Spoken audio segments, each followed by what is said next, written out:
Welcome everyone to the Female Bodybuilding channel, and today we are celebrating. We are celebrating with the Puerto Rico Pro Bahamas edition women's physique Olympia qualified winner, Tanya Chartrand. How are you? I'm really good, thank you. Thank you for having me. So, first of all, you look great. Thank you. You're looking great. Thank you. JB, she's looking great, correct?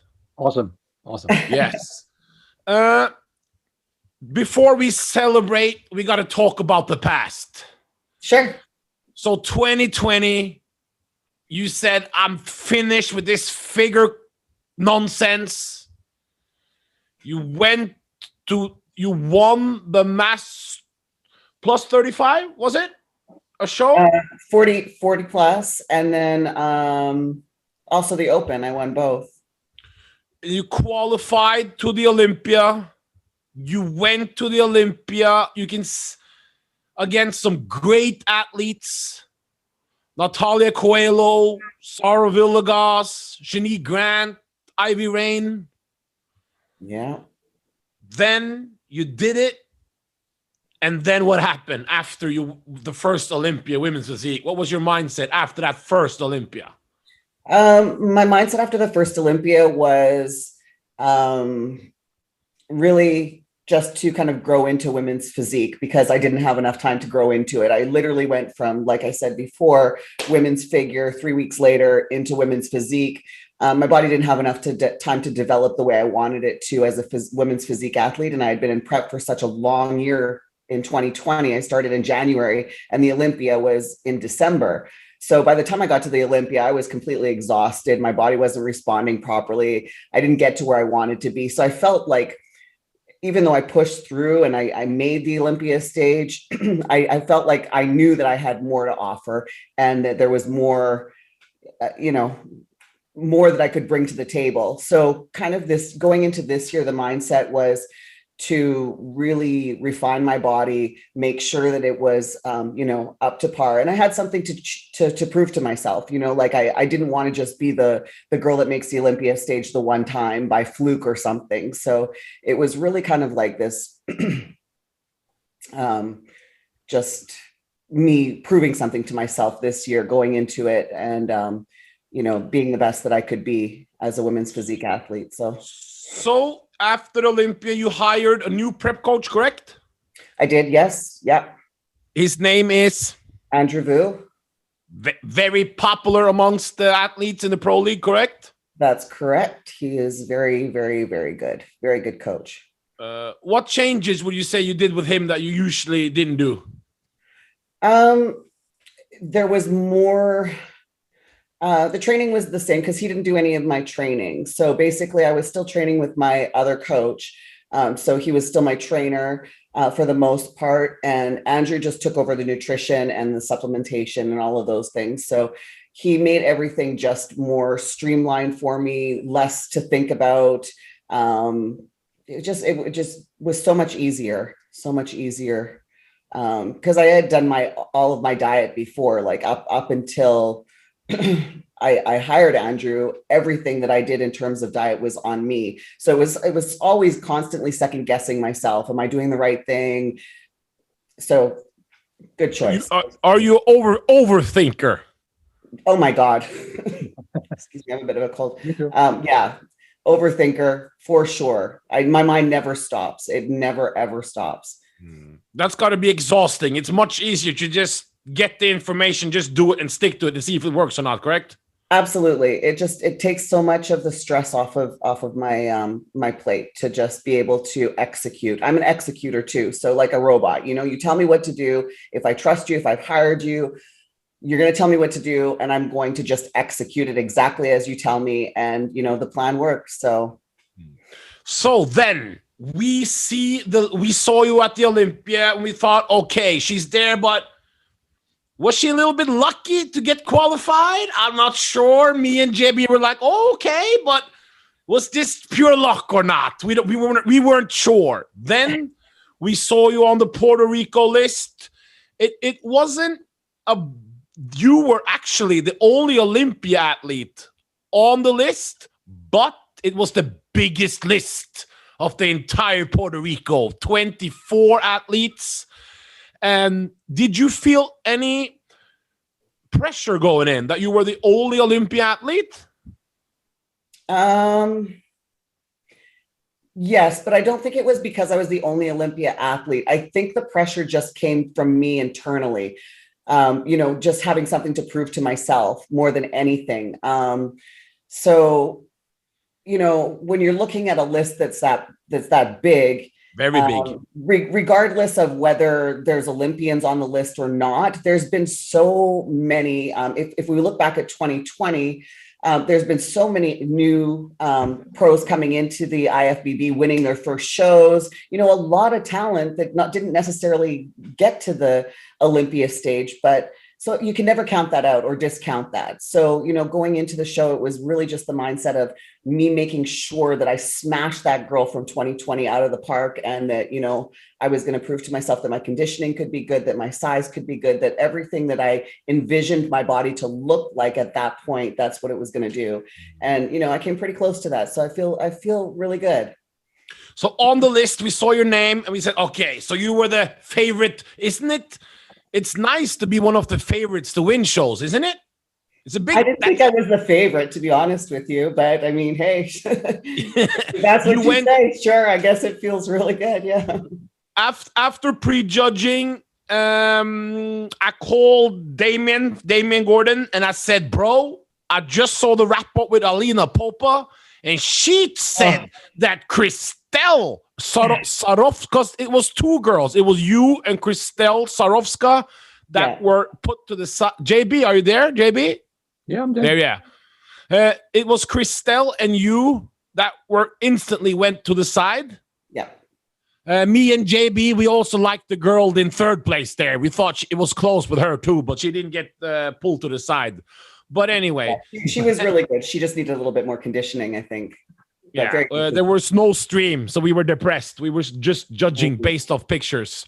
And then Alina Pope, we had you winning, and I posted on Female Bodybuilding and on AJ Kelly Roberts' Instagram. People could vote between you and Christelle, and you were killing it. You had 80% lead. But in the wrap-up, Alina Popa had Christelle leading. I know. I listened to it, and I honestly listened. What were you thinking before then? I went back on stage? I saw it on the Instagram feed, and I was feeling really good. My coach was like, "You got this. It's no worries. Just go in, do exactly what you're supposed to do.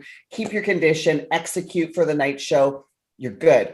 And I was like watching Alina Popa talk, and I was like, "Ah, ah." I didn't like that. My heart was like, oh God, now what? It was very disheartening. I was very like, I don't know, somebody from like Alina Popa, like one of the best. She's very a lady with a lot of respect. Yeah. So I was kind of taken aback a little bit, but I started to look at it like, well, it's constructive criticism, and moving forward, I'll, pay attention to those things and try not to let it affect my performance for the night show. And, it's one person's opinion. So at the end of the day. So when they called you, first of all, we didn't see your routine. What did you post to? Tank this.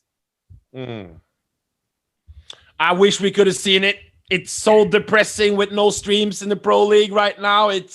I know. It's hard being a fan. It's hard. It's so hard. But anyway. I was sure that it was a Tim Gardner show that they would have a live stream. Usually he has live streams for most of his shows. So I was very disappointed too, because there's nothing better than, being able to watch your whole performance on stage afterwards. Then you can dissect it and know exactly where you've gone wrong, or what you did right, or what you liked, what you didn't like. So it was a bit disheartening.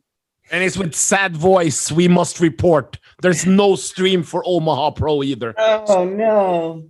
Yeah. Well. Anyway, what did you think when they called you in first? What went through your mind and your body?